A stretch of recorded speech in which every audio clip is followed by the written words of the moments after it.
So the question has come up at several events now about opiates in the city of Livonia. And in fact, the question the other night was, do you believe there's an opiate crisis?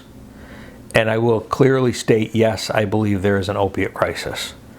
I believe there has been an opiate crisis for a very long time, and people are just now really starting to recognize it, because we're at the point where there's very few families left that have not been affected by the loss of someone to opiates. So yes, I believe there's an opiate crisis. Now the question is, what do we do about it? The opiate situation is a nationwide crisis, and it is certainly not going to be fixed by the mayor of Livonia. As much as I would like to think I could fix it, I'm not going to be able to fix the opiate problem. But one of the things that we can do in the city of Livonia is to address a very glaring problem for those of us that live in that world of loving and caring for an addict. There is something that is drastically missing in this area, and we need to get it resolved. And that is, and let me digress just a little bit and explain how the law works.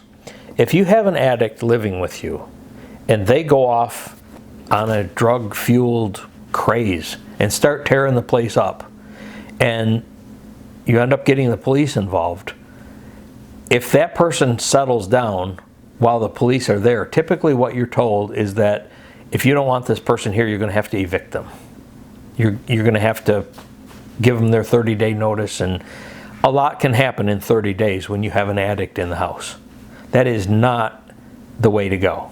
We need to change the law so that the police have the ability to take a person out of the home when especially the responsible homeowner is saying, this person, be it my son or my daughter or my husband or my wife or whoever it is, this person is in a drug-fueled craze and they've got to go.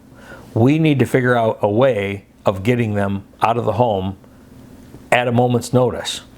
And the other problem is we have to have a place to take them, because they may not be needing to go to jail, but we also don't want to just throw them out on the street.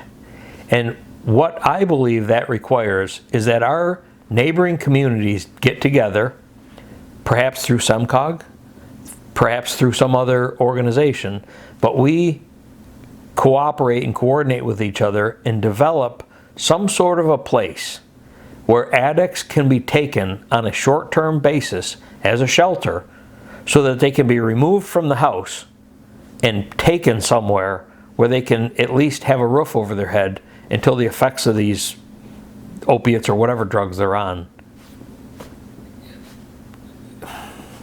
until they come down off of their high and become a normal functioning human being again and come back into their home.